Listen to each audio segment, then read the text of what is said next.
हाँ जी। So nomenclature of aldehydes and ketones. तो कीटोन्स का नॉमेनक्लेचर, एल्डिहाइड्स का नॉमेनक्लेचर बता दिया था।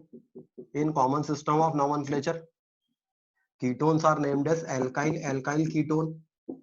इस एल्काइल का नाम रखते हैं और कीटोन लिख देते हैं। That's why CH3C double bond हो, CH3 इज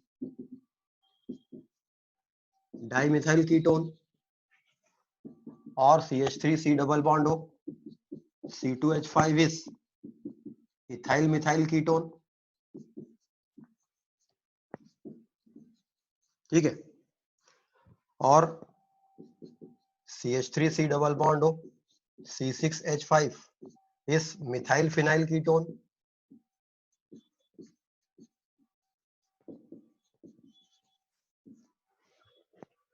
इसको अल्फाबेटिकली लिखते हैं, मिथाइल देन फिनाइल। इथाइल पहले लिखा है, मिथाइल बाद में लिखा है। In IUPAC nomenclature system, common system of nomenclature system में dimethyl is also called acetone because इसको हम एसिटिक एसिड का डेरिवेटिव मानते हैं, इसलिए इसको एसीटोन कह सकते हैं। This is methyl phenyl ketone. In IUPAC nomenclature system ketone के लिए सफिक्स ओन यूज किया है, that's why they are called alkanone. तो इसका नाम हो जाएगा 1 2 3 प्रोपेनोन।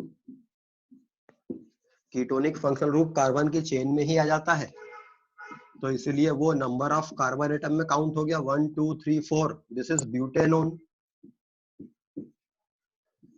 चूंकि ब्यूटेनोन में C डबल बॉन्ड ग्रुप यहाँ रहेगा तो भी वो 2 ब्यूटेनोन है, और यहाँ रहेगा तो भी वो 2 ब्यूटेनोन है, इसलिए यहाँ पर ये बताने की जरूरत नहीं कि ये 2 ब्यूटेनोन है। बट जब पोजीशन आइसोमेरिज्म पॉसिबल रहता है तब फिर बताना पड़ता है लोकेंट, तो इसको कहेंगे पेंटेन 2 ओन या 2 pentanone.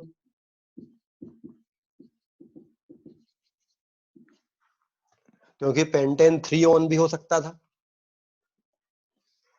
This is methyl phenyl ketone. तो कीटोन्स का नॉमेनक्लेचर, तो एल्डिहाइड्स और कीटोन्स का nomenclature, general methods of preparation of aldehydes and ketones. Aldehydes और कीटोन्स एक दूसरे के फंक्शनल आइसोमर रहते हैं, इसलिए इनके मेथड ऑफ प्रिपरेशन लगभग काफी हद तक सेम है। तो general methods of preparation of aldehydes and ketones, aldehydes and ketones को एल्केन से डायरेक्ट नहीं बनाया जा सकता है, वैसे कुछ स्पेशल कंडीशंस में एल्केन बनाया जा सकता है by some selective oxidising agents, by oxidation of alkenes. अगर एक एल्केन का ऑक्सीडेशन करते हैं by some selective oxidising agent like MnO2, जो बहुत ज्यादा स्ट्रॉन्ग ऑक्सीडाइजिंग एजेंट नहीं रहेगा, तो वो एल्केन को ऑक्सीडाइज कर सकता है।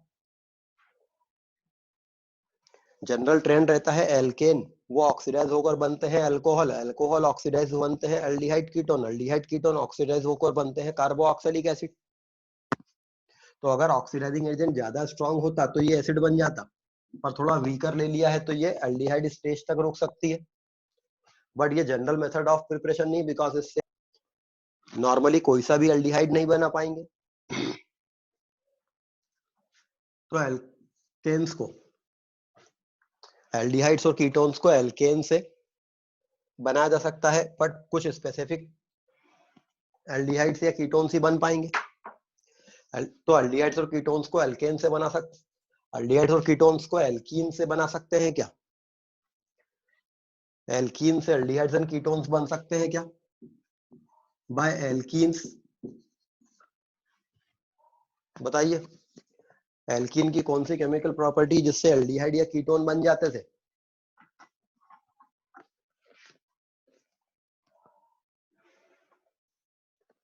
Krishnakant, ozone analysis of alkenes. क्या बोले? By ozonolysis of alkenes. By ozonolysis of alkenes, किसी एल्कीन का अगर रिडक्टिव ओजोनोलिसिस कर दिया जाए तो by treating the alkene with ozone first of all, जिस जगह पर डबल बॉन्ड है उस जगह पर 5 मेंबर्ड साइक्लिक ओजोनाइड बन जाता है। जिंक के प्रेजेंस में इसको हाइड्रोलाइज करेंगे तब ये एल्डिहाइड ग्रुप जनरेट कर देता है। अगर एल्कीन ब्रांच्ड होती तो उस ब्रांच्ड एल्कीन के करस्पॉन्डिंग कीटोनिक ग्रुप जनरेट होता।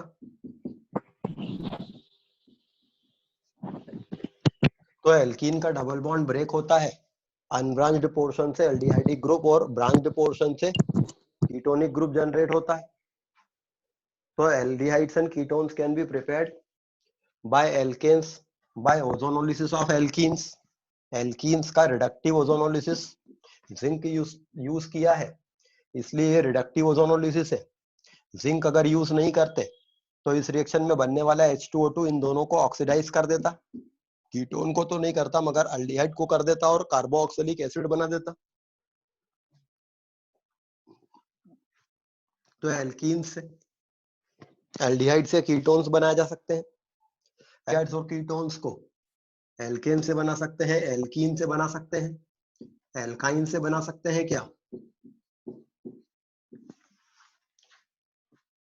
एल्डिहाइड या कीटोन्स को एल्काइन से बनते हैं क्या? क्वेश्चन एंड आंसर सेक्शन में लिख के मत बताइए, उसके बजाय हैंड रेस कर दीजिए, वो बेहतर रहेगा।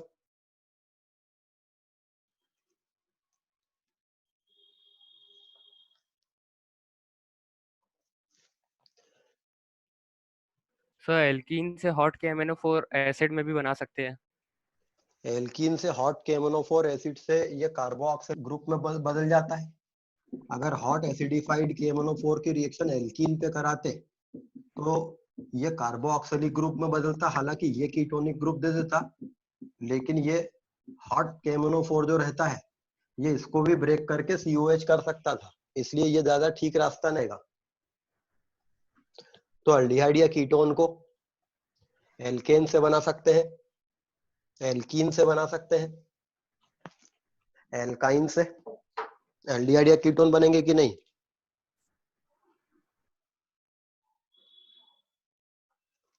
कृष्णकांत, एल्काइंस की कोई सी रिएक्शन है क्या? सर हैंड रेज नहीं है मेरा। तुम्हारा हैंड रेज है, तुमने हैंड लोअर नहीं किया होगा पहले। हाँ, और कौन बताएगा? ध्रुव। सर HgSO4 H2SO4 के साथ alkynes when reacts with 1% HgSO4 dilute H2SO4। Alkynes का जब हाइड्रेशन किया जाता है बाय 1% HgSO4 डाइल्यूट H2SO4 से, तब मार्कोनिकॉफ वाले प्लेस पर OH लग जाता है, वाटर का एडिशन हो गया, H यहाँ लगा, मार्कोनिकॉफ वाले प्लेस पर OH लगा, ये मेजर प्रोडक्ट होता है। लेकिन ये एक इनॉल है, ये अपने टॉटोमर में कन्वर्ट हो जाता है। तो एल्काइंस का जब हाइड्रेशन करते हैं बाय 1% HgSO4 डाइल्यूट H2SO4 से, इस रिएक्शन में Hg2+ आयन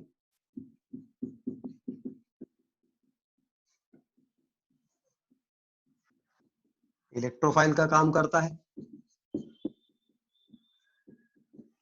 और ये इलेक्ट्रोफाइल यहाँ जाकर लगता है, साइक्लिक मर्क्यूरिनियम आयन बनता है, तब वाटर इसको आकर एज अ न्यूक्लियोफाइल उस ट्रांजिशन स्टेट में ज्यादा ब्रेक करता है जिसमें कार्बोकैटायन कैरेक्टर ज्यादा अच्छा आता हो, इसलिए मेजर प्रोडक्ट वो बनता है जिससे वाटर मार्कोनिकॉफ वाले कार्बन पर लग जाता था, बाद में ये एक H+ आयन रिलीज कर देता है, तो ये इनॉल बन जाता है। ये इनॉल लेटर ऑन अपने कीटो फॉर्म में बदल जाएगा ड्यू टू टॉटोमेरिज्म। तो ये रिएक्शन एल्काइंस की प्रॉपर्टी थी। तो एल्काइंस का 1% HgSO4 डाइल्यूट H2SO से हाइड्रेशन हो जाता है। अगर वो एल्काइन अनसिमेट्रिकल है तो मार्कोनिकॉफ एडिशन प्रोडक्ट मेजर मिलता है। इसलिए इस रिएक्शन में उस एल्काइन पे वाटर ऐड होने से ये कीटोन मेजर प्रोडक्ट मिलेगा।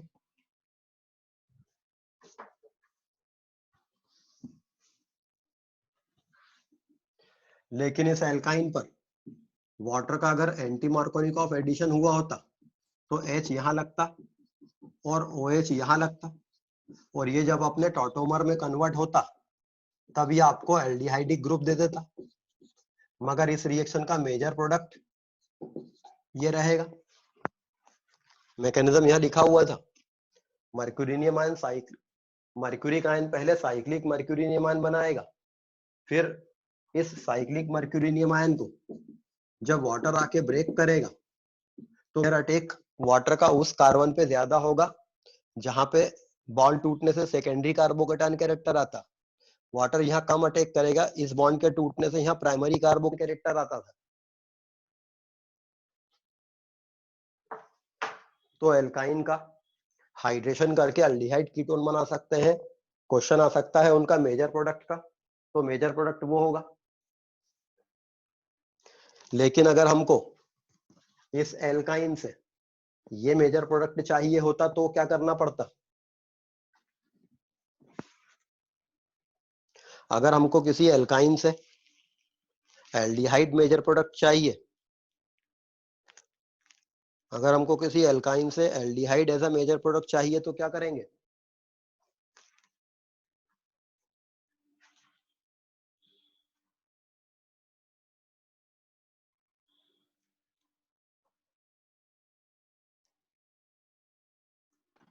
सर SN1 रिएक्शन करा देंगे। नहीं, SN1 रिएक्शन किससे कराएंगे?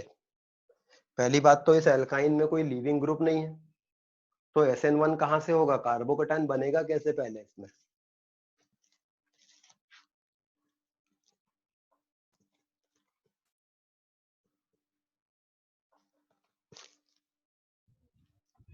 यश नायक सर हाइड्रोबोरेशन ऑक्सीडेशन करा देंगे। हाइड्रोबोरेशन ऑक्सीडेशन करा देंगे। अगर किसी एल्काइन से आपको as a major product anti Markovnikov addition of water चाहिए, मतलब ये एल्डिहाइड चाहिए, तो इस एल्काइन पर हाइड्रोबोरेशन ऑक्सीडेशन रिएक्शन करा देंगे। जैसे एल्कीन पे कराते थे वैसे एल्काइन पे करा देंगे। मतलब डाइबोरेन से रिएक्शन कराएंगे इन द सॉल्वेंट टेट्राहाइड्रोफ्यूरेन। इससे इस एल्कीन पर मार्कोनिकॉफ वाले कार्बन पर H लग जाएगा, एंटी मार्कोनिकॉफ वाले कार्बन पर बोरॉन लग जाएगा, एंटी मार्कोनिकॉफ वाले कार्बन पर बोरॉन लग जाएगा। बाद में जब H2O2 से OH आयन से ट्रीट करेंगे तब एंटी मार्कोनिकॉफ कार्बन पर OH लग जाएगा। ये वो मिल गया हमें प्रोडक्ट मेजर, और ये टॉटोमेरिज्म के कारण देन एल्डिहाइडिक ग्रुप में कन्वर्ट हो जाएगा। The reason for this hydroboration oxidation reaction का मैकेनिज्म इस प्रकार का रहता है। बोरॉन अपनी इलेक्ट्रॉन डेफिशिएंसी के कारण, बोरॉन इलेक्ट्रॉन डेफिशिएंट रहता है, हेंस ये इलेक्ट्रोफाइल रहता है। ये इस एल्काइन के पाई बॉन्ड पे अटैक करता है तो ये बॉन्ड इधर टूटता है ताकि यहाँ सेकेंडरी कार्बोकेटायन कैरेक्टर बने, तब तक ये अटैक करता है। लेकिन तब तक ये बोरॉन का हाइड्रोजन निकलने लगता है और वो यहीं की यहीं इसको मिल जाता है। तो इस रिएक्शन का ड्राइविंग फोर्स ये नहीं है कि प्राइमरी कार्बोकेटायन पे रिएक्शन हो रही है, अभी भी बॉन्ड इसलिए टूट रहा है कि सेकेंडरी कार्बोकेटायन स्टेबल बनता है, ये बॉन्ड इधर टूट रहा है, लेकिन तब तक इसको हाइड्रोजन मिलता है, बोरॉन इस पर लग जाता है, और ऐसा 3 बार होता है। तो बोरॉन का एक एक हाइड्रोजन निकलता जाता है और ऐसे 3 ग्रुप बोरॉन पे लग जाते हैं। लेटर ऑन जब हाइड्रोजन परऑक्साइड को बेसिक मीडियम में लेते हैं, ये हाइड्रोजन परऑक्साइड अपना एसिडिक H निकालता है और hydro peroxide ion HOO negative ion release करता है। ये HOO नेगेटिव आयन बोरॉन के एम्प्टी ऑर्बिटल में अपना इलेक्ट्रॉन प्लेस कर देता है।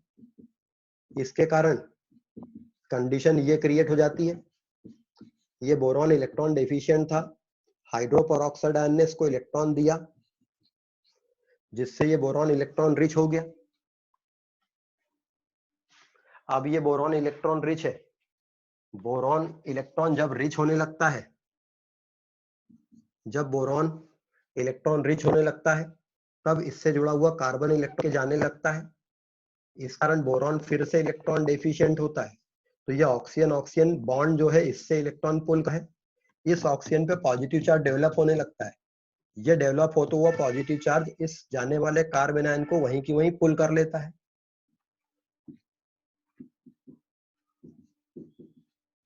और जिस जगह बोरॉन लगा था वहां पर OH लग जाता है। इस तरह से इस कार्बन पर H यहाँ लगा है क्योंकि वो इस स्टेप में यहाँ लग गया था, और जहां बोरॉन लगा था वहीं OH आ गया है। तो इस तरह से आप एल्काइन को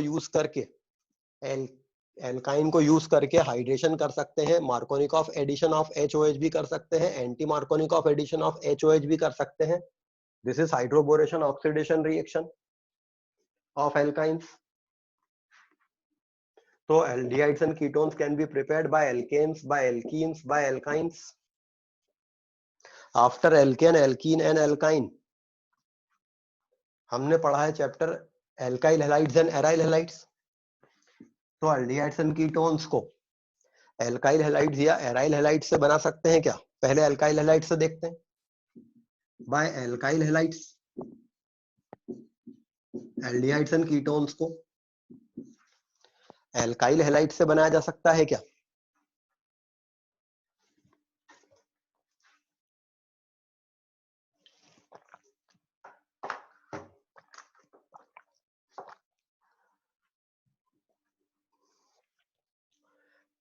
एल्डिहाइड्स या कीटोन्स को एल्काइल हैलाइड से बना सकते हैं क्या?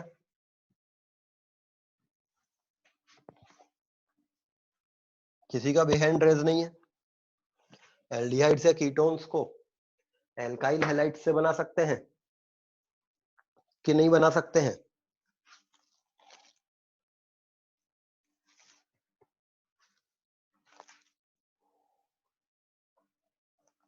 Yashvardhan? Sir dimethyl sulfoxide. Dimethyl sulfoxide से एल्काइल हैलाइड को यूज करके कैसे बनते हैं? मैंने एक एल्काइल हैलाइड की रिएक्शन अगर डाइमिथाइल सल्फोक्साइड से की DMSO तो क्या होगा? कोई रिएक्शन थोड़ी है। तो एल्काइल हैलाइड्स को यूज करके एल्डिहाइड या कीटोन्स बनाए जा सकते हैं। अब आपको सोचना है कैसे। Answer is yes. स्पर्श? सर एल्काइल हैलाइड्स का पहले एक्वस KOH से रिएक्शन करा देंगे और फिर उस अल्कोहल का ऑक्सीडेशन करवा लेंगे। नहीं तो वो तो फिर अल्कोहल से हुआ ना मेथड ऑफ प्रिपरेशन। आपने एल्काइल हैलाइड्स को अल्कोहल बनाया, अल्कोहल से अगर आपने ऑक्सीडेशन करा के एल्डिहाइड या कीटोन बनाए मतलब वो मेथड ऑफ प्रिपरेशन तो अल्कोहल से कहलाई। जनरल मेथड ऑफ प्रिपरेशन हम पढ़ते हैं मतलब डायरेक्ट। चलिए ऐसा देख लीजिए, when a gem dihalide is hydrolysed, अगर एक जेम डाइहैलाइड को आप हाइड्रोलाइज कर देते हो तो एक जेम डाइऑल मिल जाता है। जेम डाइऑल एक ही कार्बन पर 2 OH, ज्यादा स्टेबल नहीं रहते हैं, ये एक वाटर रिलीज कर देगा and then CHO group generate कर देगा। तो व्हेन एन एल्डिहाइड और when an gem dihalide is treated with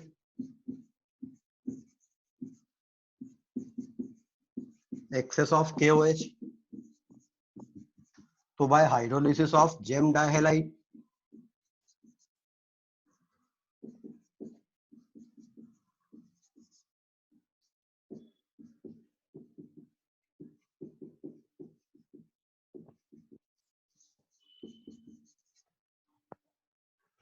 by alkyl halides, aldehydes and ketones can be prepared by the hydrolysis of gem dihalides. तो aldehyde ketone को आप alkene से बना सकते हैं, एल्कीन से बना सकते हैं, एल्काइन से बनाते हैं। एल्डिहाइड कीटोन्स को एल्काइल हैलाइड से बना सकते हैं। By aryl halides aldehyde ketone नहीं बनते हैं। एराइल हैलाइड्स की जो केमिकल प्रॉपर्टी हमने पढ़ी है उनमें हमने देखा था कि एराइल हैलाइड्स बड़ी मुश्किल से रिएक्शन देते हैं बाइमॉलिक्यूलर डिस्प्लेसमेंट रास्ते से और या फिर बेंजाइन मैकेनिज्म से। तो वो उनमें हम देखते थे कि एल्डिहाइड या कीटोन नहीं बन पाते थे एराइल हैलाइड्स को यूज करके।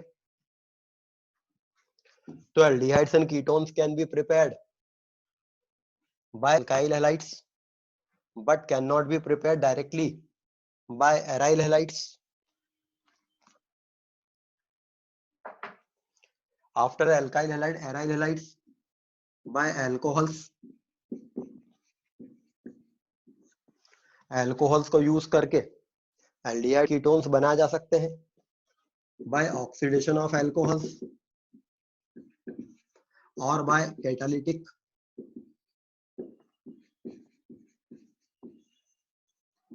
Dehydrogenation of alcohol. एल्कोहल्स को यूज करके एल्डिहाइड से कीटोन्स बनाए जा सकते हैं बाय ऑक्सीडेशन ऑफ एल्कोहल्स और by catalytic dehydrogenation of alcohols.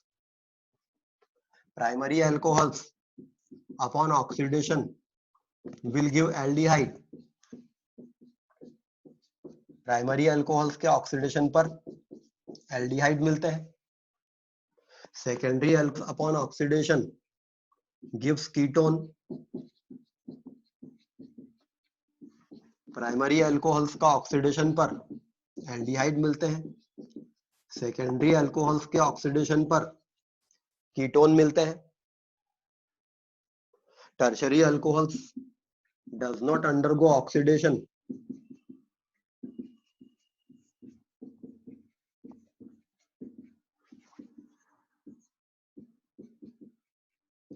but they can undergo dehydration because of this heat.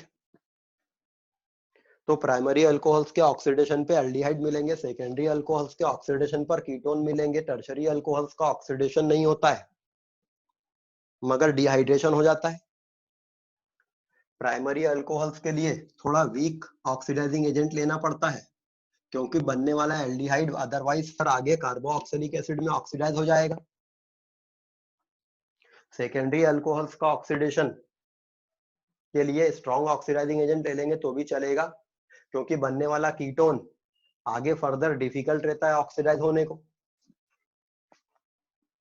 तो ऑक्सीडाइजिंग एजेंट को यूज करके आप ऑक्सीडेशन ऑफ एल्कोहल करा सकते हैं या फिर कैटालिटिक डिहाइड्रोजिनेशन कर लें। प्राइमरी अल्कोहल को अगर कॉपर में 250 डिग्री सेंटीग्रेड तक हीट किया तो यहाँ से एक हाइड्रोजन यहाँ से एक हाइड्रोजन निकल जाएगा और इसके कारण ये एल्डिहाइडिक ग्रुप बनेगा। सेकेंडरी अल्कोहल भी इसी प्रकार से रिएक्शन दे देगा। तो ऑक्सीडेशन मतलब कोई ऑक्सीडाइजिंग एजेंट यूज करना जो ऑक्सीजन प्रोवाइड करता है, जो उन दोनों हाइड्रोजन को निकाल के वाटर बना देता है।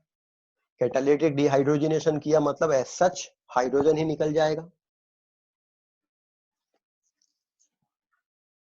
तो by catalytic dehydrogenation of alcohols तो एल्डिहाइड्स एंड कीटोन्स को अल्कोहल से बनाया जा सकता है। आफ्टर अल्कोहल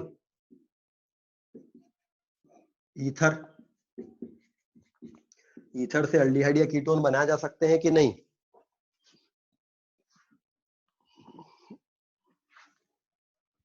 ईथर्स को यूज करके एल्डिहाइड कीटोन्स बनते हैं कि नहीं बनते हैं?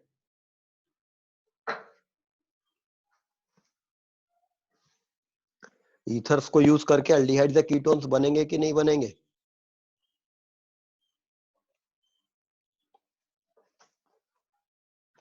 बाय ईथर एल्डिहाइड या कीटोन नहीं बन पाएंगे।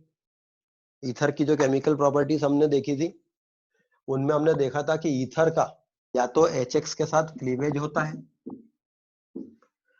जिससे RX और ROH बनता है, या एक्सेस ऑफ HX के साथ क्लीवेज होता है जिससे दोनों RX बन जाते हैं, या हाइड्रोलिसिस होता है जिससे दो अल्कोहल बनते हैं, या फिर ईथर से हाइड्रोपेरोक्साइड बनते हैं। ईथर से डायरेक्ट एल्डिहाइड या कीटोन बनने की कोई रिएक्शन हमने नहीं देखी थी।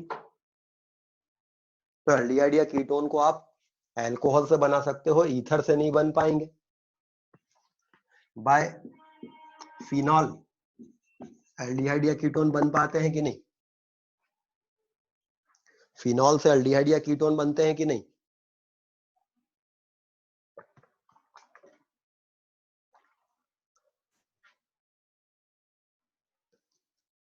क्षितिज, सर अल्कोहल में हमने पिनाकोलोन क्यों नहीं कंसीडर किया? उससे भी तो बनेंगे। हाँ, अल्कोहल में पिनाकोलोन भी कंसीडर कर सकते हैं। अल्कोहल से पिनाकोलोन रीअरेंजमेंट से भी एल्डिहाइड या कीटोन बन जाते हैं, मेनली कीटोन बनते हैं। इस रिएक्शन में पहले ये H+ इसको प्रोटोनेट करेगा तो यहाँ पर कार्बोकेटायन बनेगा, फिनाइल शिफ्ट करेगा तो इसमें एक प्रोडक्ट ये बनता कि फिनाइल शिफ्ट के कारण बना है। लेकिन ये H+ पहले इसको प्रोटोनेट करता, ये यहाँ से भागता, यहाँ कार्बोकेटायन बनता, ये मिथाइल शिफ्ट करता, तो एक प्रोडक्ट इसका मिथाइल शिफ्ट के कारण बनता। तो ये कीटोन बनते हैं पिनाकोलोन रीअरेंजमेंट से। इसको भी मान सकते हैं एल्डिहाइड या कीटोन की method of preparation by dihydric alcohol. इन दोनों में से मेजर प्रोडक्ट कौन बनेगा? इन दोनों में से मेजर प्रोडक्ट कौन सा बनेगा?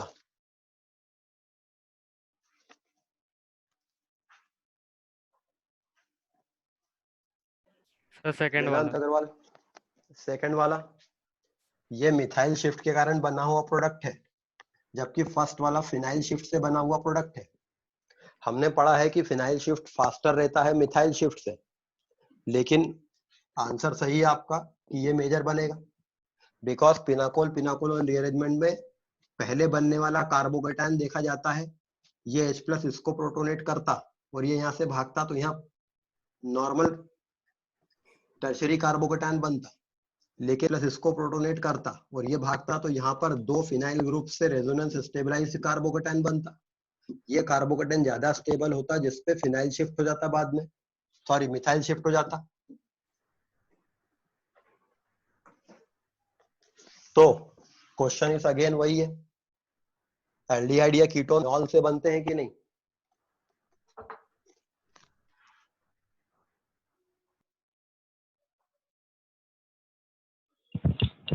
सर फिनॉल को ऑक्सीडाइज करा सकते हो। फिनॉल को ऑक्सीडाइज कराते हैं तो क्विनोन बनता है। चलिए वो भी ठीक है कि फिनॉल के ऑक्सीडेशन से कीटोन बन जाता है ये। और कोई आंसर इसके अलावा और कोई? रिमर-टीमन रिएक्शन। अपने आप को म्यूट कर लिया करो जिसने आंसर दे दिया हो।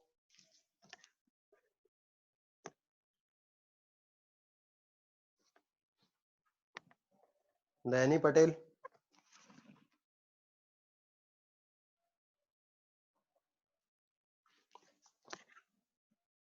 हाँ, तो रिमर-टीमन reaction is another reaction.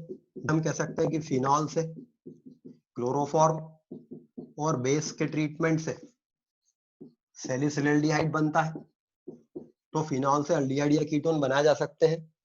But again इसको हम जनरल मेथड ऑफ प्रिपरेशन नहीं कह सकते, बिकॉज हम इससे एक स्पेसिफिक एल्डिहाइड या कीटोन ही बस बना पा रहे हैं। इससे हर कोई सा एल्डिहाइड या कीटोन जैसे एसिटाल्डिहाइड आप इससे नहीं बना सकते। तो जनरल मेथड्स ऑफ प्रिपरेशन में उन रिएक्शंस को रखा जाता है जिनसे आप उस होमोलोगस सीरीज के किसी भी मेंबर को बना सको। बट ठीक, यहाँ प्रिपरेशन पढ़ रहे हैं तो इसको भी इंक्लूड कर लेते हैं। तो हम एल्डिहाइड या कीटोन को एल्केन से बना सकते हैं, एल्कीन से बना सकते हैं, एल्काइन से बना सकते हैं, एल्काइल हैलाइड से बना सकते हैं, अल्कोहल से बना सकते हैं, फिनॉल से बना लिया। After alcohol, ether and phenol हम लोग एल्केल हैलाइड, हम लोग एल्डिहाइड कीटोन चैप्टर इसके बाद पढ़ रहे हैं। एल्डिहाइड एंड कीटोन को एल्डिहाइड एंड कीटोन से डायरेक्ट नहीं बना सकते, by carboxylic acids and their derivatives.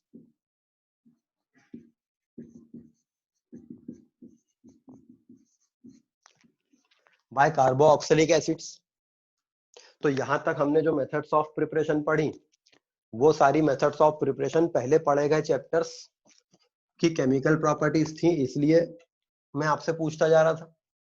अब जो एल्डिहाइड कीटोन की मेथड प्रिपरेशन रहेंगी वो आपके लिए नई रहेंगी, कुछ नई रिएक्शंस हैं। तो aldehydes and ketones can be prepared by carboxylic acids. Carboxylic acids से एल्डिहाइड्स या कीटोन्स बनाने के लिए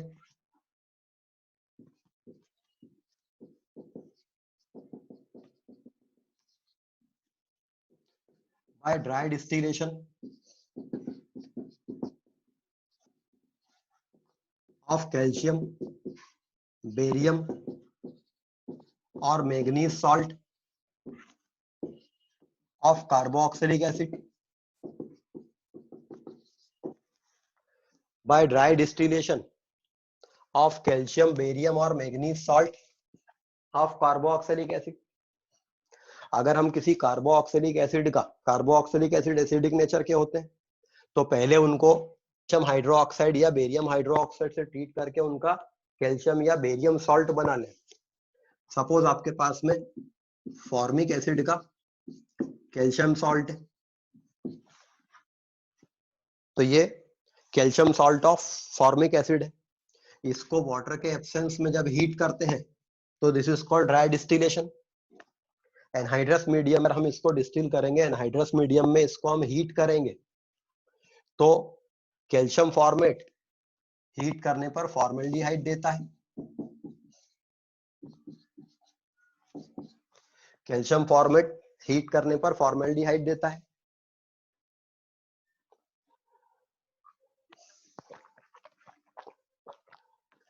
लेकिन कैल्शियम फॉर्मेट के अलावा कोई और कार्बोक्सिलिक एसिड लिया गया होता, मतलब फॉर्मिक एसिड का कैल्शियम सॉल्ट लेने के बजाय कोई और कार्बोक्सिलिक एसिड का कैल्शियम सॉल्ट लिया होता, तो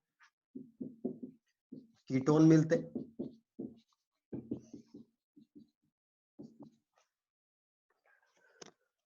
तो calcium salt of formic acid upon dry distillation gives formaldehyde.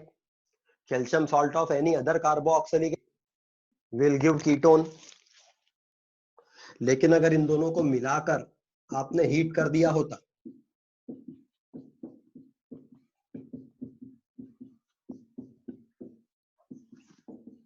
अगर इन दोनों को मिलाकर हीट कर दिया होता तब मेजर प्रोडक्ट एल्डिहाइड मिलता है। ये दोनों तो मिलते ही है, बट मेजर प्रोडक्ट एल्डिहाइड मिलता है।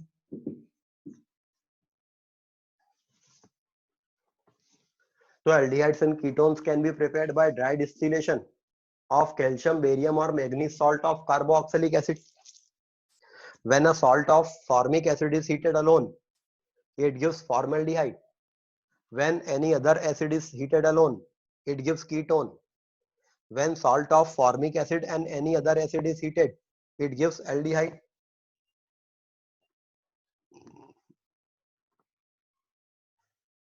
Now ये रिएक्शन कैसे होती है? चूंकि हमने कार्बोक्सिलिक एसिड के कैल्शियम सॉल्ट को अकेले को किया है, तो बाहर से कोई और रिएजेंट तो आएगा ही नहीं, तो यही आयंस मीडियम में बस है। तो एक कार्बोक्सिलेट आयन के C double bond O group के लिए दूसरा कार्बोक्सायन न्यूक्लियोफाइल का काम करता है और C डबल बॉन्ड O पे अटैक करता है। ये C डबल बॉन्ड O पर अटैक होने से चार्ज O पर चला जाता है। इस O पर तो पहले से ही चार्ज है और इस वाले ग्रुप ने अटैक किया है, लेकिन एज यूजुअल ये चार्ज वापस पलट के आता है। जब ये चार्ज वापस पलट के आता है तब ये यहां से इस कार्ब एनायन को निकाल देता है। वैसे हमने देखा है कि C double bond O group पर कोई न्यूक्लियोफाइल जाके अटैक करता है, चार्ज ओ पर जाता है, चार्ज पलट के नहीं आता है। अगर यहाँ से निकलने के लिए कोई आर या एच होगा तो वो नहीं आना चाहिए उसको, लेकिन इतना स्ट्रॉन्ग हीट कर रहे हैं, ये चार्ज पलट के आता है, कार्ब एनायन को निकालता है, जबकि कार्ब एनायन बहुत ही पुअर लीविंग ग्रुप है। बट ये कार्ब एनायन मीडियम में एज सच निकलने के बजाय ये यहीं की यहीं इस वाले सी डबल बॉन्डों पे अटैक कर जाता है। तो जनरल रूल जो हमने पढ़ा था कि डबल बॉन्ड ओ ग्रुप पे न्यूक्लियोफाइल अटैक करता है, चार्ज ओ पे जाता है, पलट के आता है, अगर यहाँ पर आर या एच के अलावा कोई ग्रुप होगा तो निकाल देगा उसको, लेकिन आर या एच होगा तो नहीं निकालेगा, क्योंकि आर या एच बहुत ही पुअर लिविंग ग्रुप होते हैं, कार्बन आयन या हाइड्राइड आयन। लेकिन इस रिएक्शन में ये निकल गया, कार्बन आयन निकल रहा है। वो इसलिए निकल रहा है क्योंकि इंट्रामोलिकुलरली वो यहीं की यहीं इस सी डबल बॉन्डों पे अटैक कर देता है। अच्छा, जब इस सी डबल बॉन्डों पे अटैक करता है तो फिर वही कंडीशन क्रिएट होती कि ये तो वापस सी डबल बॉन्डो बन गया, इस पर ओ नेगेटिव से था और ओ नेगेटिव अब इस वाले ओ पे आ गया, इस पर पहले से एक आर ये लगा था और एक आर ये भी आया। अब ये चार्ज फिर वापस पलट के आता है, इसको भी तो पलटना है, मगर अब की बार इसके पास निकालने को ये एक अच्छा कार्बोनेट आयन है, ये उस कार्बोनेट आयन को निकाल के कीटोनिक ग्रुप बन जाता है।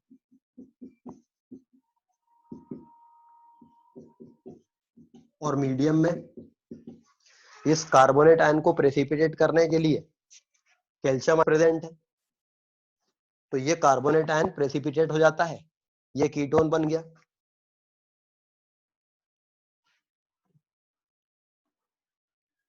तो dry distillation of carboxylic acid, dry distillation of salt of carboxylic acid, एक कार्बोक्सिलेट आयन दूसरे कार्बोक्सिलेट आयन पे अटैक करता है, चार्ज ओ पे जाता है, चार्ज पलट के आता है, कार्बन आयन को निकलना नहीं चाहिए मगर वो निकलता है क्योंकि बगल में ही अटैक कर सकता है, चार्ज उस पर चले जाता है, वो चार्ज पलटता है, अब की बार इसके पास निकालने को बड़ा अच्छा ग्रुप है कार्बोनेट, और ये कार्बोनेट प्रेसिपिटेट हो जाएगा मीडियम में। तो ये इस रिएक्शन का ड्राइविंग फोर्स है। यदि मैकेनिज्म समझ में नहीं आया हो तो एक बार फिर से, यदि मैकेनिज्म समझ में नहीं आया हो तो इन एरोस को फॉलो करो। जितने लोग बोलते हैं कि हमको फिर से समझा दो, तो उनको ये एरो फॉलो करना चाहिए।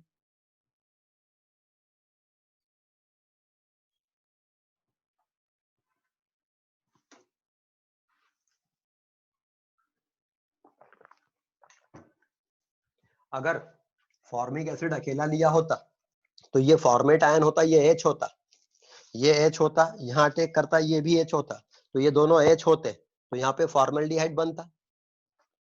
अगर कोई और कार्बोक्सिलिक एसिड है जो कीटोन बना है, अगर फॉर्मिक एसिड और ये दोनों अटैक करते तो RCOO अटैक करता HCOO पर, क्योंकि इस पर एसिडिक हिंड्रेंस कम है इसके कारण। तो मेजर रिएक्शन वो होती जिसमें ये अटैक कर रहा होता इसके ऊपर, जहां ये H होता तो ये एक R होता और ये एक R होता और एक H होता, तो मेजर प्रोडक्ट जो रहता वो CHO ग्रुप वाला मेजर रहता। इस तरह से हम चीजों को जस्टिफाई कर सकते हैं कि एल्डिहाइड मेजर प्रोडक्ट क्यों रहेगा, लाइक दिस।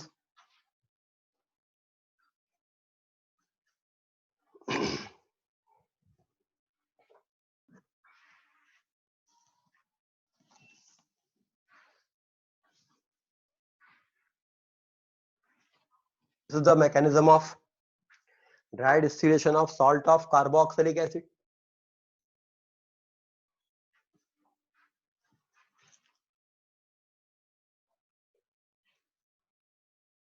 सिद्धांत Patel,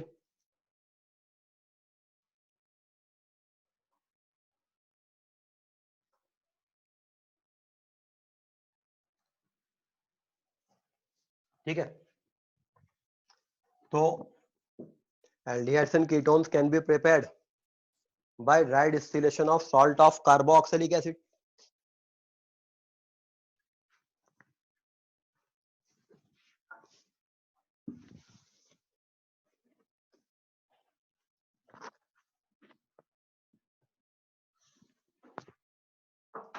So what will be the major product of this reaction? इस रिएक्शन का मेजर प्रोडक्ट क्या रहेगा?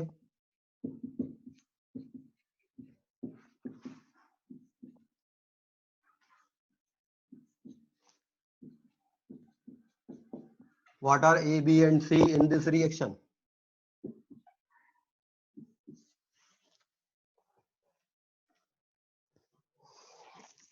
इस रिएक्शन में कंपाउंड A, B और C कौन कौन होंगे?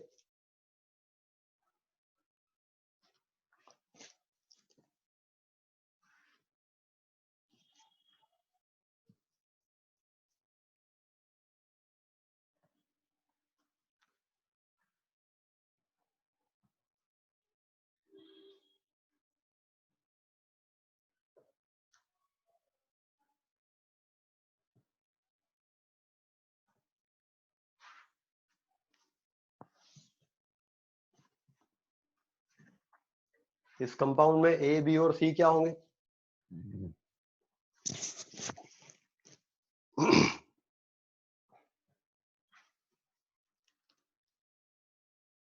किसी का आंसर नहीं आया?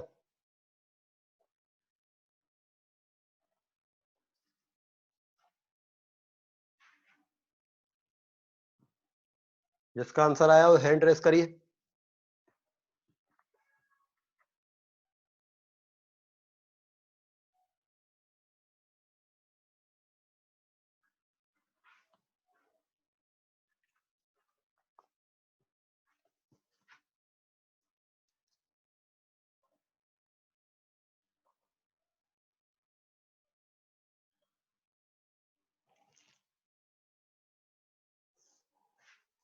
ओजोनोलिसिस किया है, जिंक नहीं लिया है, तो कंपाउंड ए जो है ये बॉन्ड टूट जाएगा और ये COOH और ये COOH हो जाएगा। तो कंपाउंड ए ये कार्बोक्सिलिक एसिड होगा, इसका कैल्शियम सॉल्ट बन जाएगा। तो कंपाउंड बी ये होगा, इसका कैल्शियम सॉल्ट। अब हीट किया है तो यही रिएक्शन तो है dry distillation of salt of carboxylic acid. तो अब बताइए सी क्या होगा?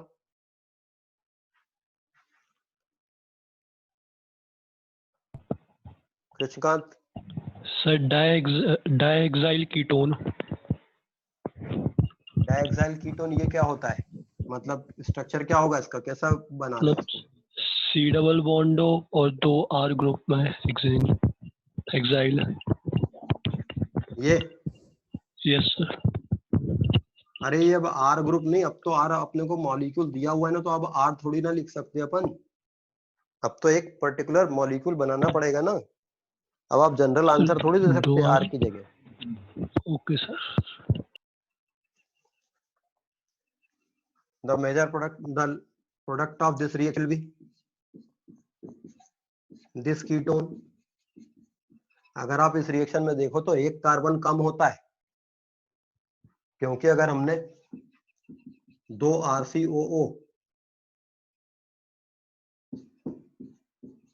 RCO होल ट्वाइस इसकी रिएक्शन की, तो आपको प्रोडक्ट में एक कार्बन कम वाली कीटोन मिलती है, बिकॉज एक कार्बन कैल्शियम कार्बोनेट बनाने में चला जाता है।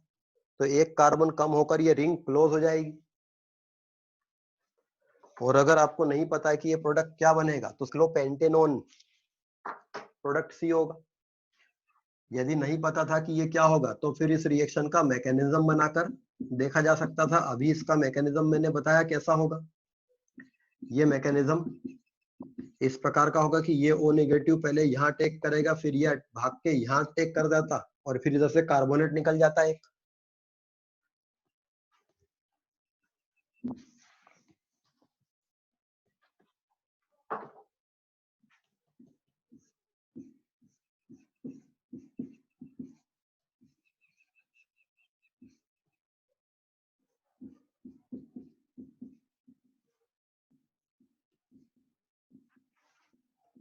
अभी जो मैकेनिज्म लिखा था एग्जैक्टली वही मैकेनिज्म लिख रहा हूं।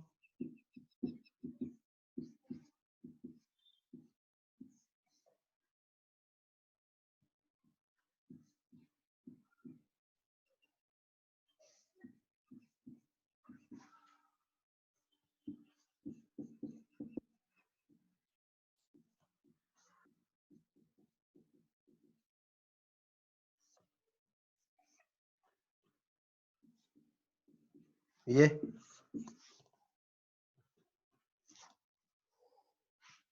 ज्यादा आपको दिक्कत होती है तो फिर नंबरिंग कर लेना ताकि पता रहे कि कौन सी चीज कहाँ लग के। तो ये 1 नंबर का कार्बन ये था, तो 1 नंबर का कार्बन ये था और 6 नंबर का कार्बन यहाँ लग भाग बार। फिर जब ये बॉन्ड टूटेगा तो ये कार्बोनेट आयन निकल जाएगा।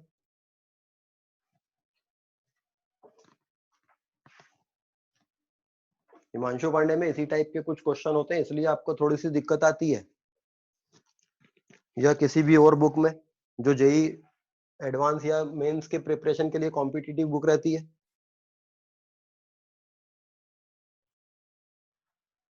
मगर बेसिक थॉट्स लगाकर अगर क्वेश्चन को सॉल्व करें तो जो जनरल रिएक्शंस हम यहाँ पढ़ते हैं और जो जनरल मैकेनिज्म पढ़ते हैं वही मैकेनिज्म रहते हैं, बस उनमें एक्स बदल जाते हैं, मॉलिक्यूल बदल जाते हैं, तो आपको अकॉर्डिंगली चीजें करनी रहती हैं। तो aldehydes and ketones can be prepared by carboxylic acids by dry distillation of salt of carboxylic acid.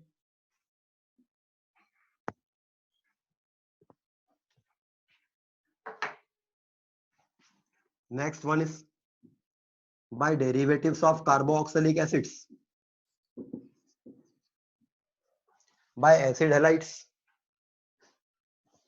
Carboxylic acids के डेरिवेटिव्स में एसिड हैलाइड से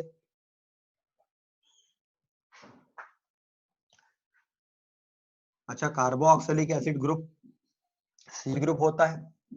अगर इसको रिड्यूस करने जाते हैं लिथियम एल्यूमिनियम हाइड्राइड से ये रिड्यूस होता है, NaBH4 रिड्यूस नहीं हो पाता है क्योंकि NaBH4 थोड़ा वीक हो जाता है। लेकिन कार्बोक्सिलिक ग्रुप जब NH4 से रिड्यूस होता है तो अल्कोहल तक रिड्यूस हो जाता है, जबकि ये बीच की स्टेज एल्डिहाइड तक रुक सकता था बिकॉज सीक्वेंस क्या थी, अल्कोहल एल्डिहाइड एसिड। तो रिड्यूस्ड ऑक्सीडेशन की सीक्वेंस क्या है, अल्कोहल एल्डिहाइड एसिड। तो रिडक्शन की सीक्वेंस क्या होनी चाहिए, एसिड एल्डिहाइड अल्कोहल। लेकिन LiLH4 स्ट्रॉन्ग रहता तो सीधे अल्कोहल तक रिड्यूस करता है। LiH4 में 4 हाइड्राइड रहते हैं एल्यूमिनियम के पास, तो ये स्ट्रॉन्ग रिड्यूसिंग एजेंट होता है। इसके बजाय डाई आइसोब्यूटाइल एल्यूमिनियम हाइड्राइड अगर यूज कर ले, अगर die isobutyl aluminium hydride use कर ले, DiBALH die isobutyl aluminium hydride, इसमें एल्यूमिनियम के पास एक ही हाइड्राइड था, इसके पास 4 थे, तो ये थोड़ा वीक हो जाता है और ये इसको बीच स्टेज एल्डिहाइड तक रिड्यूस कर लेता है।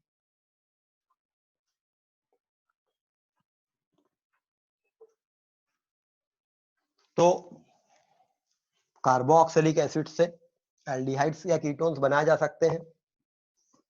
कार्बोक्सिलिक एसिड्स के डेरिवेटिव्स में एसिड हैलाइड से, acid halide by the reduction of acid halides.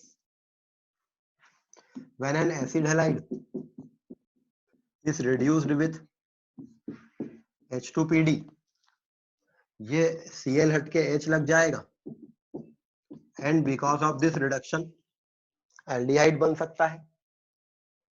मगर प्रॉब्लम आती है क्या, H2PD एक स्ट्रॉन्गर रिड्यूसिंग कैटलिस्ट है, हेंस ये क्या करता है, इस एसिड हैलाइड के रिडक्शन से बनने पर एल्डिहाइड जो बनता है इसको फर्दर रिड्यूस कर देता है अल्कोहल में। तो एसिड हैलाइड के रिडक्शन से एल्डिहाइड बन सकते थे, लेकिन वो फर्दर रिड्यूस होकर अल्कोहल बन जाते हैं। तो इस रिएक्शन से हम एल्डिहाइड स्टेज तक ही रिएक्शन रोक सकें, इसके लिए क्या करना पड़ेगा बताइए।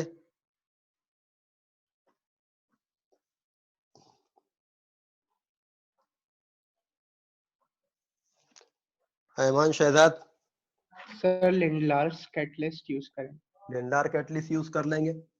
पैलेडियम कैटलिस्ट को पॉइजन कर देंगे।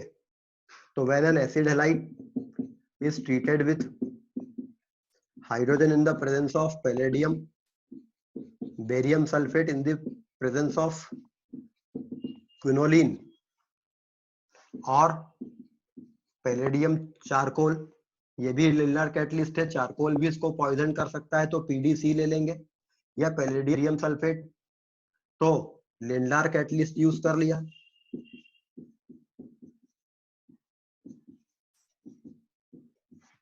तो व्हेन एन एल्डिहाइड और ketone, when an acid halide is treated with Lindlar catalyst, it reduces to aldehyde stage only.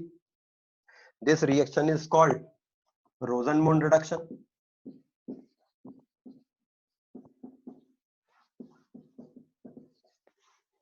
The reduction of acid halide with Lindlar catalyst is called Rosenmund reduction. Reaction Rosenmund reduction कहलाती है, और इससे केवल aldehydes बन पाएंगे, because यहाँ पर एक H लगेगा ही लगेगा, क्योंकि आप H2 से रिडक्शन करवा रहे हो, तो यहाँ पर एक H तो लगेगा ही, और ये CHO ग्रुप ही जनरेट होगा, यहाँ कीटोनिक ग्रुप जनरेट नहीं हो पाएगा। तो bye acid halide, aldehydes can be prepared by Rosenmund reduction. The reduction of acid halide by using Lindlar catalyst is called Rosenmund reduction.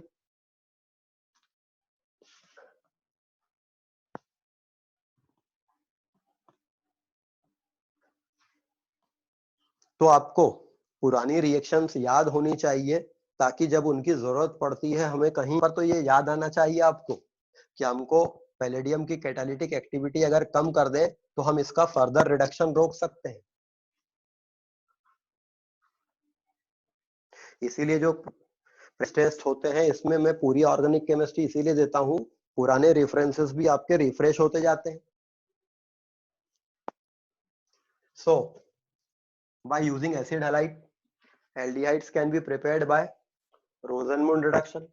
लेकिन अगर आपको एसिड हैलाइड को यूज करके कीटोन बनाना है तो क्या करें, यहां पर आपको एक R लगाना है। ये R रोजनमुंड रिडक्शन में तो लग नहीं पाएगा, लेकिन अगर आपको एसिड हैलाइड को यूज कर कीटोन बनाना है तो कौन सा रिएजेंट से एसिड हैलाइड की रिएक्शन करा सकते हैं?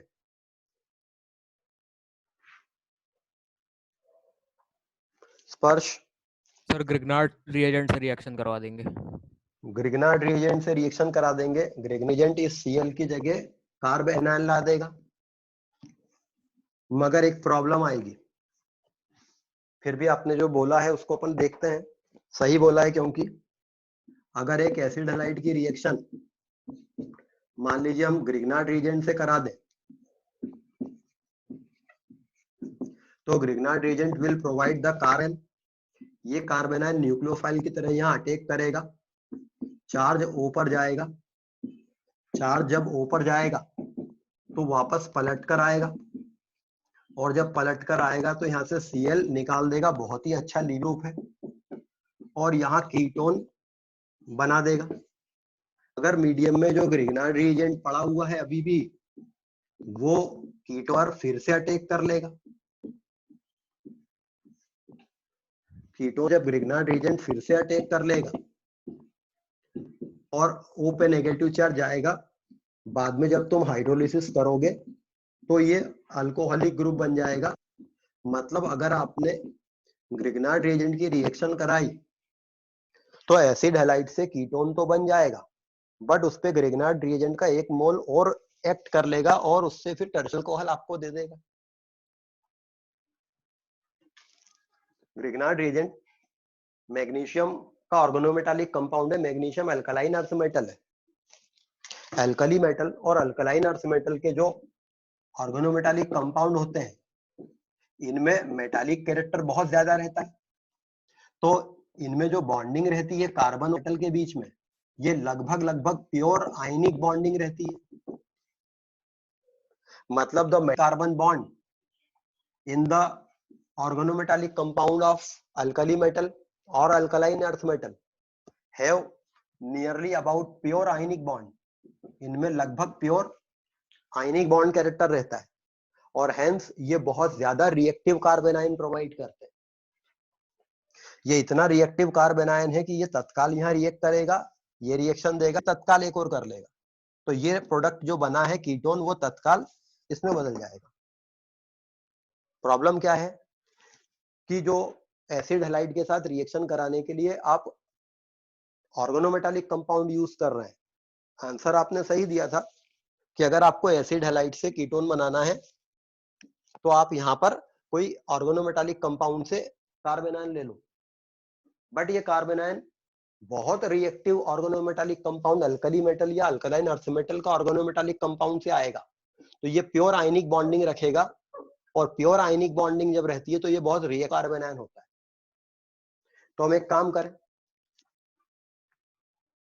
अल्कली मेटल या अल्कलाइन अर्थ मेटल का ऑर्गेनोमेटालिक कंपाउंड के बजाय कोई ट्रांजिशन मेटल का ऑर्गेनोमेटालिक कंपाउंड ले लें, जैसे dialkyl cadmium. Dialkyl cadmium transition metal cadmium का ऑर्गेनोमेटालिक कंपाउंड है, Cd2+ आयन और उसके साथ 2 R लगे हुए हैं। अच्छा, कैडमियम के पास में एक तो ये ट्रांजिशन मेटल है कैडमियम, दूसरा कैडमियम 2+ आयन है, इसके पास सूडो नोबल गैस कॉन्फ़िगरेशन है।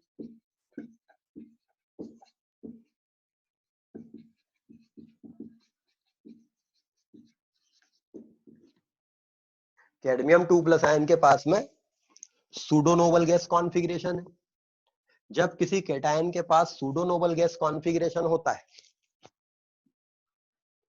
जब किसी कैटायन के पास सूडो नोबल गैस कॉन्फ़िगरेशन होता है तो उसकी पोलराइजिंग पावर बहुत ज्यादा बढ़ जाती है और वो अपने से जुड़े हुए एनायंस को बहुत पोलराइज कर लेता है।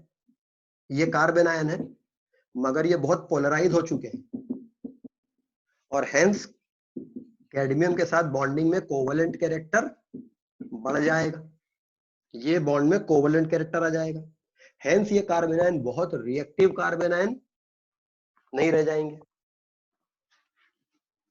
तो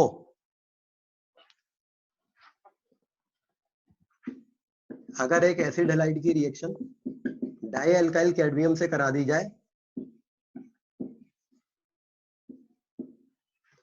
then it will give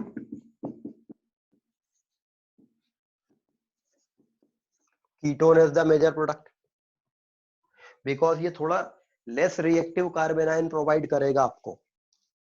तो अल्कली मेटल या अल्कलाइन अर्थ मेटल के जो ऑर्गेनोमेटालिक रहते हैं वो बहुत रिएक्टिव कार्बन आयन देते हैं, उनको उनके बजाय ट्रांजिशन मेटल के जो ऑर्गेनोमेटालिक रहते हैं ये थोड़ा कम रिएक्टिव कार्बन आयन देते हैं, तो रिएक्शन इजीली कंट्रोल हो जाती है। सेम इसी बात का यूज एक और रिएक्शन में किया गया था, बताइए कौन सी रिएक्शन थी और ऐसा कब किया था? सब हैंड लोअर हो। सेम यही बात का यूज एक और रिएक्शन में किया गया था। एल्कली मेटल के कार्बन आयन बहुत रिएक्टिव होते हैं, ट्रांजिशन मेटल के कार्बन आयन उतने रिएक्टिव नहीं रहते हैं क्योंकि उनमें कोवलेंट कैरेक्टर रहता है। स्पर्श कोरी हाउस सिंथेसिस में पहले आपने RLi बनाया था जो कि अल्कली मेटल लिथियम का ऑर्गेनोमेटालिक था, ये बहुत रिएक्टिव कार्बन आयन देगा, लेकिन बाद में आपने इसको क्यूपरस हैलाइड से रिएक्शन करा के लिथियम डाईएल्काइल क्यूपरेट में बदल दिया था, जो कॉपर का ऑर्गेनोमेटालिक से थोड़ा लेस रिएक्टिव कार्बन आयन देता था आपको।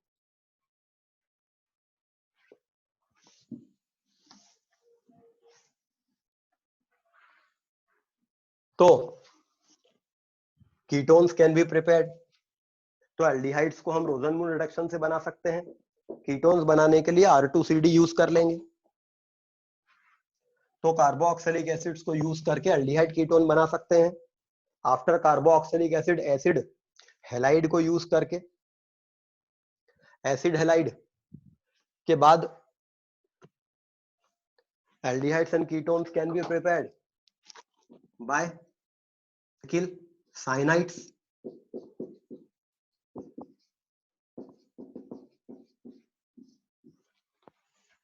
by alkyl cyanides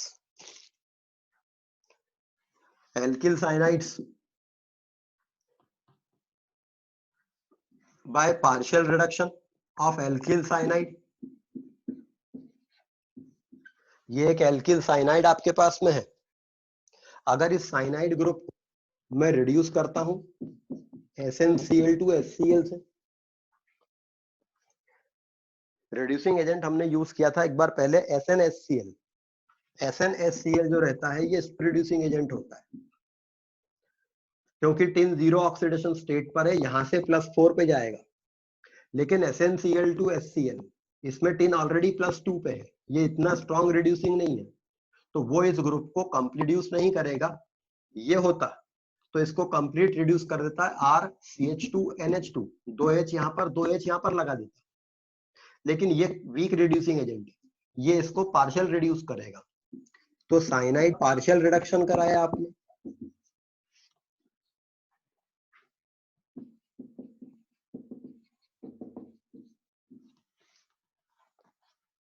SnHCl से कराते तो कंप्लीट रिडक्शन हो जाता और ये RCH2NH2 प्राइमरी अमीन बन जाता। लेकिन SnCl to HCl से पार्शियल रिडक्शन होगा, एक ही बॉन्ड टूटेगा और CHNH ये बनेगा। This molecule is called aldimine. Carbon की चेन में नाइट्रोजन जब सिंगल बॉन्ड से जुड़ता है तो उसको अमीन कहते हैं, लेकिन कार्बन की चेन में नाइट्रोजन जब डबल बॉन्ड से जुड़ता है, ये कार्बन की चेन है और इसमें नाइट्रोजन डबल बॉन्ड से जुड़ा है, इसको इन कहते हैं। और ये RCHO ये जो एल्डिहाइड बनती उस एल्डिहाइड का इमीन कहते हैं, इसलिए इसका नाम है एल्डीमीन। ठीक है, तो हमने क्या किया, साइनाइड फंक्शनल ग्रुप को कंप्लीट रिड्यूस नहीं कराया बल्कि पार्शियल रिड्यूस करा लिया और एक एल्डीमीन बना लिया। अब जब इस एल्डीमीन का हाइड्रोलिसिस किया जाता है तो हाइड्रोलिसिस से ये कार्बन नाइट्रोजन डबल बॉन्ड टूट जाता है और एल्डिहाइड ग्रुप जनरेट हो जाता है।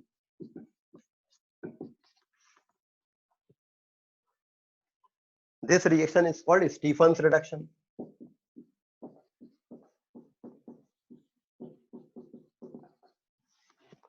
ये रिएक्शन स्टीफन्स रिडक्शन कहलाती है।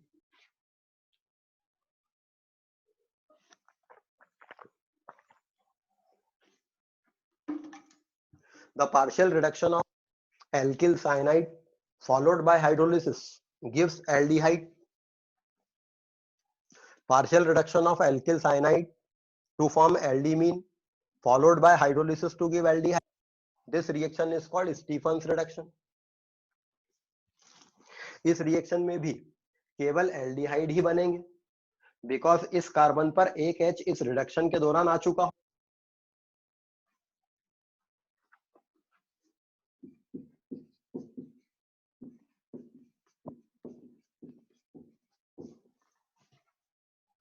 इस पर एक H रिडक्शन के दौरान आ चुका होगा, इसलिए एल्डिहाइडिक ग्रुप ही जनरेट होगा, यहां पर कीटोन्स नहीं बनेंगे।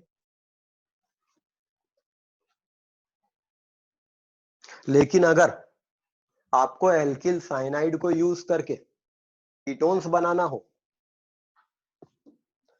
अगर एल्किल साइनाइड्स को यूज करके कीटोन्स बनाना हो एल्डिहाइड के बजाय, मतलब ये R ग्रुप ही आपको, then it can be done by using Grignard's reagent. Alkyl cyanide को यूज करके अगर आपको कीटोन बनाना हो तो ग्रिग्नार्ड रिएजेंट यूज करके ऐसा किया जा सकता है।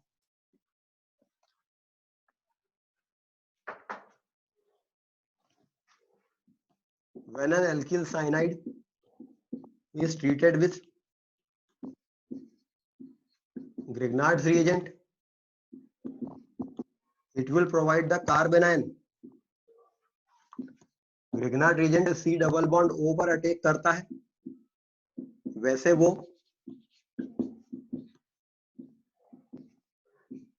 डबल बॉन्ड N पर भी अटैक करेगा। चार्ज N पर चला गया, बाद में जब इस वाले मॉलिक्यूल को हाइड्रोलाइज करेंगे तब ये यहां से हाइड्रोलाइज हो जाए और R C double bond O R dash plus ammonium ion plus MgXOH सब बाई प्रोडक्ट बन जाएंगे।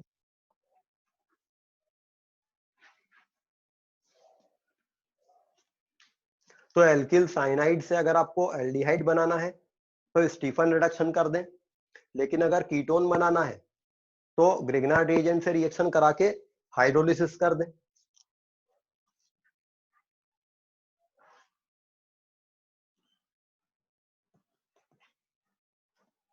अच्छा, यहां पर वो प्रॉब्लम नहीं आएगी जो पिछली रिएक्शन में आई थी।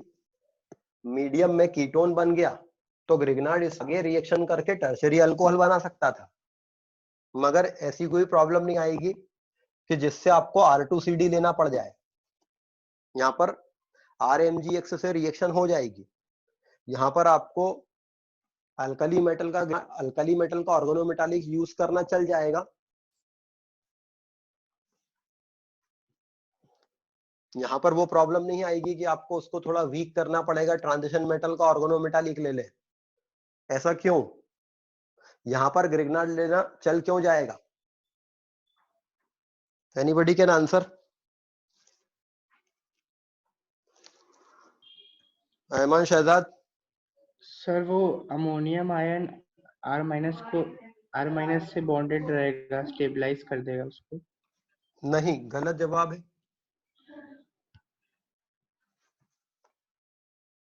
और कोई?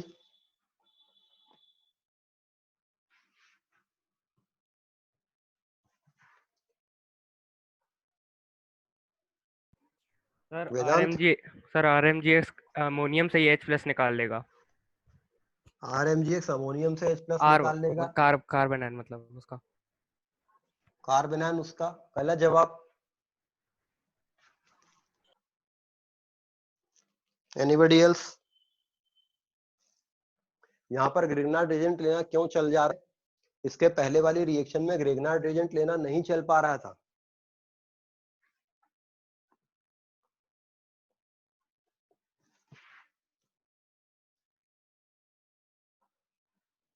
यशवर्धन? सर न्यूक्लियोफिलिक एडिशन हो सकता है? नहीं, बहुत सिंपल सा आंसर है। यहाँ पर आपने ग्रिग्नार्ड रिएजेंट की रिएक्शन कराई, पहले ये बना और हाइड्रोलिसिस कर दिया। ये जो हाइड्रोलिसिस है ये मीडियम में बाकी के सारे ग्रिग्नार्ड रिएजेंट को भी खत्म कर देगा। जब कीटोन बनेगा तब मीडियम में ग्रिग्नार्ड बचेगा ही नहीं इस पे अटैक करने को। इसके पहले वाली रिएक्शन में जब कीटोन बना था तब आपने हाइड्रोलिसिस नहीं कराया था। वो कीटोन तब बन गया था जब मीडियम में ग्रिग्नार्ड पड़ा हुआ था, वो फिर अटैक कर देगा।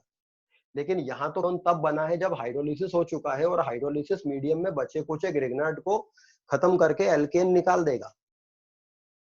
प्रोटेक्ट सॉल्वेंट है क्योंकि ये मीडियम के बचे हुए ग्रिग्नार्ड रिएजेंट को खत्म कर देगा।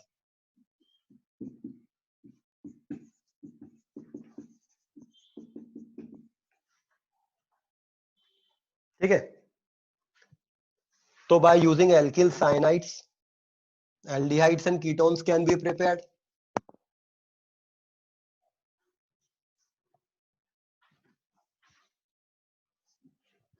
So these are the methods of preparation of aldehydes and ketones. ये aldehydes और ketones की methods of preparation थी।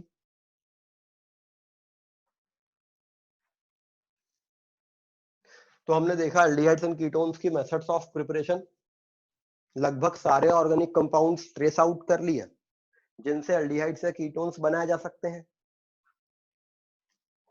Next, the properties of aldehydes and ketones. Aldehydes and ketones are the polar molecules. They have dipole moment. इनका dipole moment non zero रहता है क्योंकि C double bond O group के कारण dipole moment इनका रहेगा, लेकिन इनमें फिर भी van der Waals forces dominate करते हैं। तो aldehydes ketones, lower aldehydes and ketones are liquid at room temperature, higher aldehydes and ketones can be solid. जब ये R पोर्शन का बल्क बढ़ता जाएगा तो van der Waals forces surface बढ़ने के कारण बढ़ते जाएंगे, and lower aldehydes and ketones are slightly soluble in water because of hydrogen bonding, but higher aldehydes and ketones becomes less soluble because ये hydrophobic R part का bulk जब बढ़ता जाता है तो वाटर में सॉल्युबिलिटी कम होती है। Physical properties of aldehydes and ketones, chemical properties. अगर केमिकल प्रॉपर्टीज देखें तो एल्डिहाइड एंड कीटोन चैप्टर सबसे इंपॉर्टेंट है पूरी ऑर्गेनिक केमिस्ट्री का, बिकॉज एल्डिहाइड्स एंड कीटोन्स की काफी सारी केमिकल प्रॉपर्टीज है और इनमें बहुत वैरायटी है, बहुत वैरायटी के मैकेनिज्म्स इन्वॉल्व रहते हैं। तो आप सबसे ज्यादा ऑर्गेनिक केमिस्ट्री सीखते हैं दो चैप्टर्स में, एक एल्कीन चैप्टर जिसमें आपको काफी सारी रिएक्शंस पढ़ने मिलती हैं अलग अलग टाइप की, और एक aldehyde ketone. Aldehydes and ketones में जो डबल बॉन्ड और फंक्शनल ग्रुप होता है, अगर केमिकल प्रॉपर्टी की बात करें तो जो फंक्शनल ग्रुप होता है सी डबल बॉन्ड, ये फ्लैट प्लेनर स्ट्रक्चर होता है, ऐसा रेट रहता है बिकॉज ये sp2 हाइब्रिडाइज कार्बन है, यहाँ R लगा है या H लगा है। इस प्लेनर सी डबल बॉन्ड पर carbon oxygen bond pi bond होता है, तो इस पाई बॉन्ड पे, इस मॉलिक्यूल पे प्लेन के ऊपर और नीचे एक पाई इलेक्ट्रॉन क्लाउड रहता है। मतलब the functional group is a planar structure, functional group planar structure है और इस प्लेनर स्ट्रक्चर पे ऊपर नीचे, प्लेन के ऊपर और नीचे एक पाई इलेक्ट्रॉन क्लाउड है।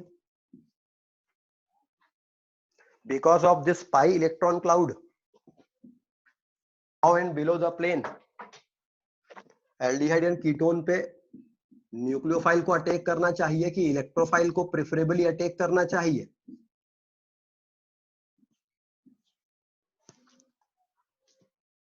इस प्लेनर फंक्शनल ग्रुप पे ऊपर पाई इलेक्ट्रॉन क्लाउड है, नीचे पाई इलेक्ट्रॉन क्लाउड है, एक पाई बॉन्ड का क्लाउड है, तो इस पर अट्रैक्ट होकर न्यूक्लियोफाइल को अटैक करना चाहिए कि इलेक्ट्रोफाइल को अटैक करना चाहिए।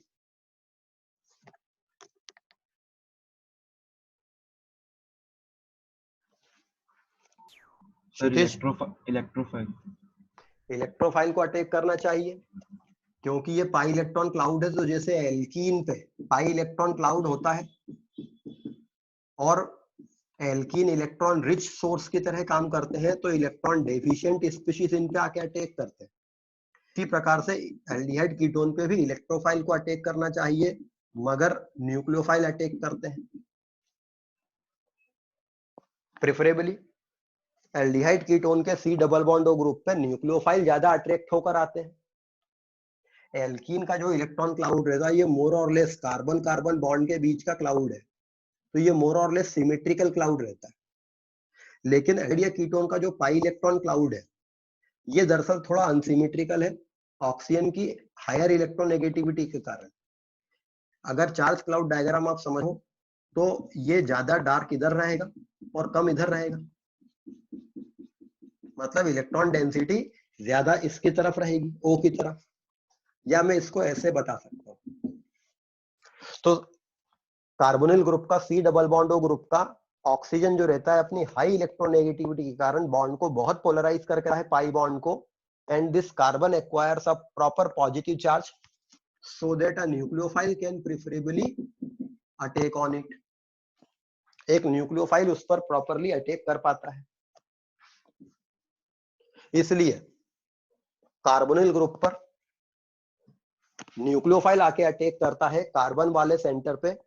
अच्छा, ये sp2 हाइब्रिडाइज्ड कार्बन है, प्लेनर है, न्यूक्लियोफाइल के आने के चांस ऊपर से जितने रहते हैं नीचे से भी उतने ही रहते हैं। और जैसे ये न्यूक्लियो आता है, कार्बन पे अटैक करता है, ये बॉन्ड ऑक्सीजन पे पूरी तरह shift, and this carbon shifts its hybridization from sp2 to sp3, sp2 से sp3 हाइब्रिडाइजेशन हो जाता है। पहले ये जो ग्रुप थे ये 120 डिग्री पे थे, तो ग्रुप्स के बीच में अच्छी खासी दूरी थी, लेकिन जैसे ही न्यूक्लियोफाइल आया, ये 120 डिग्री पे लगे ग्रुप्स पास आकर 109 पे आ जाते हैं।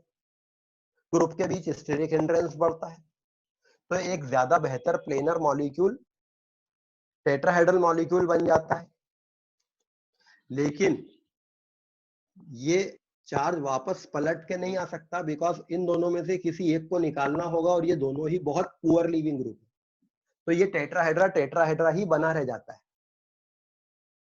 इस प्रकार से न्यूक्लियोफाइल ने आके अटैक किया, टेट्राहेड्रा स्ट्रक्चर हो गया। बाद में ये ऑक्सीजन मीडिया कोई इलेक्ट्रोफाइल, मेनली H+ आयन या कोई और इलेक्ट्रोफाइल ले लेता है और हेंस ये न्यूट्रल ग्रुप बन जाता है। मैक्सिमम केस में ये H रहता तो ये OH ग्रुप हो जाता है। इस प्रकार से एल्डिहाइड या कीन पर पहले न्यूक्लियोफाइल आके अटैक करता है, टेट्राहेड्रा बनता है, बाद में इलेक्ट्रोफाइल आके लग जाता है O पे। So the driving force of this reaction is the high electronegativity of this oxygen, which drags the electron from carbon to make the carbon more electron deficient to attack, so that the attack of nucleophile becomes easier. इन दोनों में से तो reaction 2 step में हुई और as a whole ये पूरी reaction को हम देखें तो ये एडिशन रिएक्शन है। पाई बॉन्ड टूटा है, एक कार्बन पे न्यूक्लियोफाइल लग गया है, एक जगह पर इलेक्ट्रोफाइल लग गया है, तो this is an addition reaction. ये एक एडिशन रिएक्शन है, लेकिन रेट डिटरमाइनिंग स्टेप इस रिएक्शन की कौन सी होनी चाहिए? पहली स्टेप आरडीएस होनी चाहिए कि दूसरी स्टेप आरडीएस होनी चाहिए?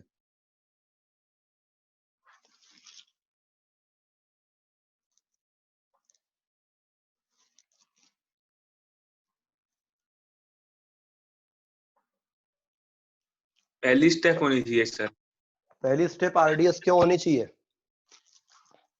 सर क्योंकि अटैक जब भी किसी चीज का होता है वही आरडीएस होती है, ऊपर से या नीचे से होता है। ऐसा नहीं कि किसी चीज का होता है तो आरडीएस होती है, उसको ऐसा सोचो कि यहाँ पर एक पाई बॉन्ड टूट रहा है, जबकि यहाँ आयंस के बीच में रिएक्शन हो रही है। Ionic reactions are always very fast.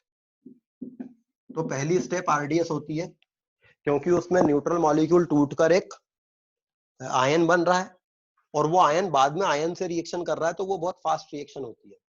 खैर एनीवे, इस रिएक्शन की पहली स्टेप आरडीएस होती है और आरडीएस में न्यूक्लियोफाइल अटैक कर रहा है, प्लस ये एडिशन रिएक्शन है।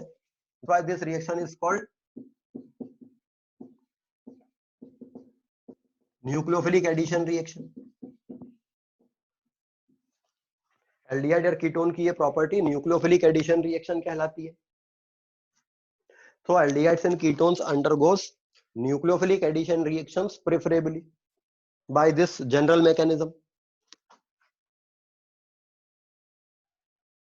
तो aldehyde या ketone planar molecule, planar functional group होता है, लेकिन न्यूक्लियोफिलिक एडिशन होकर ये टेट्राहेड्रल फंक्शनल ग्रुप में बदल जाता है, टेट्राहेड्रल मॉलिक्यूल में बदल जाता है। तो this is the mechanism of, general mechanism of nucleophilic addition reaction of aldehydes and ketones। मगर एल्डिहाइड या कीटोन की nucleophilic addition reaction slightly acidic medium से कैटालाइज होती है। अभी हमने ये नॉन कैटालाइज रिएक्शन लिखी है जिसमें H+ आयन या स्लाइटली एसिडिक मीडियम था। अगर मीडियम में pH 4-5 के आसपास रहे तो रिएक्शन का रेट काफी तेज हो जाता है। तो this reaction becomes faster at a slightly acidic medium. हालांकि बहुत ज्यादा एसिडिक मीडियम में रिएक्शन का रेट कम हो जाता है और बहुत कम एसिडिक मीडियम में भी रिएक्शन कम रेट से चलती है। मतलब इस रिएक्शन के होने के लिए एक ऑप्टिमम पीएच रहता है 4 से 5 के आसपास। उस ऑप्टिमम पीएच या 3 से 5 भी कह सकते हैं, ऑप्टिमम पीएच 3 से 5 के आसपास रहता है। 3 से कम पीएच पर भी ये रिएक्शन बहुत स्लो रहती है और 3 से ज्यादा पीएच पर भी ये बहुत स्लो रिएक्शन होती है। How acid can catalyse this reaction? तो ये तो मैकेनिज्म लिखा है हमने नॉन एसिड कैटलाइज रिएक्शन का। एसिड कैटलाइज रिएक्शन का mechanism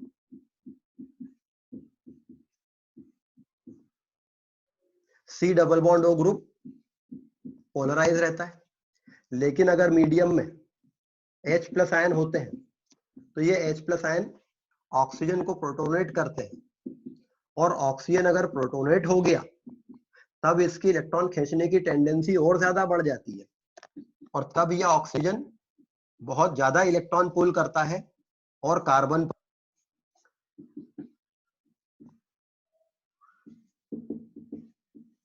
proper negative charge, proper positive charge ला देता है। तो ऑक्सीजन का इलेक्ट्रॉन पुल करना इस रिएक्शन का ड्राइविंग फोर्स था, और वो ड्राइविंग फोर्स उसके प्रोटोनेशन से और बढ़ जाता है। तो जब प्रोटोनेशन हो जाता है ऑक्सीजन का, तब उसकी इलेक्ट्रॉन खींचने की टेंडेंसी और बढ़ जाती है। तो न्यूक्लियोफाइल का अटैक कार्बन पे हो जाता है। अच्छा, इस वाले मैकेनिज्म में कौन सी स्टेप आरडीएस होगी? इस वाले मैकेनिज्म में कौन सी स्टेप आरडीएस होगी?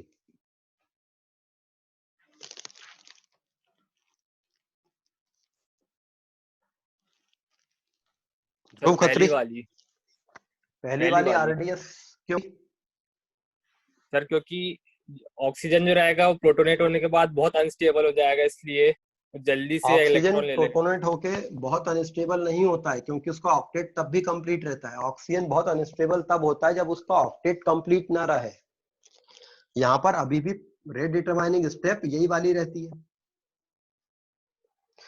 प्रोटोनेशन एक फास्ट रिवर्सिबल स्टेप में होता है, आरडीएस अभी भी यही रहती है।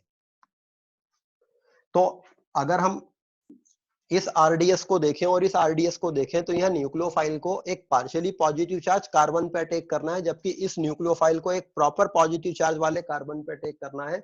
ये आरडीएस ज्यादा फास्टर होगी, ओवरऑल ये रिएक्शन ज्यादा फास्टर रेट से होगी। तो how the acid can catalyse this reaction? Because the attack of nucleophile becomes much easier on this carbocation instead of this carbon. ये इस बात का आंसर है। मगर फिर बात ये आती है कि बहुत ज्यादा हाईली एसिडिक मीडियम में रिएक्शन स्लो क्यों होने लगती है? अगर बहुत ज्यादा हाईली एसिडिक मीडियम रहे तब तो और अच्छा है, H+ आयन ज्यादा होंगे, वो जल्दी प्रोटोनेट करेंगे इसको, ये ज्यादा बन जाएगा, तो ये जल्दी करेगा। तो बहुत ज्यादा हाईली एसिडिक मीडियम में रिएक्शन स्लो क्यों हो जाती है?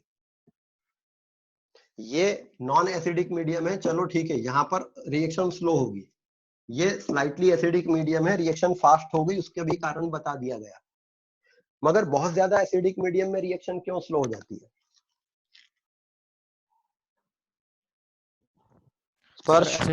सर एसिड से जो H+ आएगा उसमें कुछ तो प्रोटोनेशन में लग जाएगा, और जो एक्सेस में बचेगा वो न्यूक्लियोफाइल को थोड़ा स्टेबलाइज कर देगा, तो उसका अटैक स्लो हो जाएगा। अगर H+ जो आएगा वो दरअसल न्यूक्लियोफाइल को भी कंज्यूम करेगा, न्यूक्लियोफाइल बेस होते हैं, तो न्यूक्लियोफाइल कॉन्सेंट्रेशन को वो एसिड कम करेगा। अगर बहुत हाईली एसिड मीडियम ले लिया तो वो प्रोटोनेशन तो कर देगा, लेकिन वो मीडियम में न्यूक्लियोफाइल के कॉन्सेंट्रेशन को कम भी कर देगा, इसलिए रिएक्शन का रेट स्लो हो जाएगा। और ये केवल कुछ ही लोग आंसर दे पा रहे हैं, बाकी लोग क्या कर रहे हो भाई लोगों? बाकी लोग कुछ सोचा तो करो, भली गलत आंसर दो, लेकिन कम से कम कुछ सोच के हैंड रेस करो, आंसर दो, ताकि तुम लोगों को थोड़ा सा समझ में आए। आंसर दोगे ज्यादा में ज्यादा क्या होगा? यहाँ तो ऑनलाइन क्लास में और अच्छी बात है कि आपका चेहरा कोई नहीं जान रहा है, नाम भी नहीं जान रहा, केवल आवाज ही आ रही है आपकी। एनीवे, तो कई सारे थ्योरेटिकल क्वेश्चन इससे बन जाते हैं कि why the nucleophilic addition reaction of aldehyde and ketone is faster in slightly acidic medium but becomes slower in the highly acidic medium because it decreases the nucleophile concentration which is taking part in the RDS. तो aldehyde and ketone की main property जो है वो nucleophilic addition reaction होती है। ठीक है, तो आज की क्लास में इतना ही, बाकी का नेक्स्ट क्लास में हम लोग देखेंगे।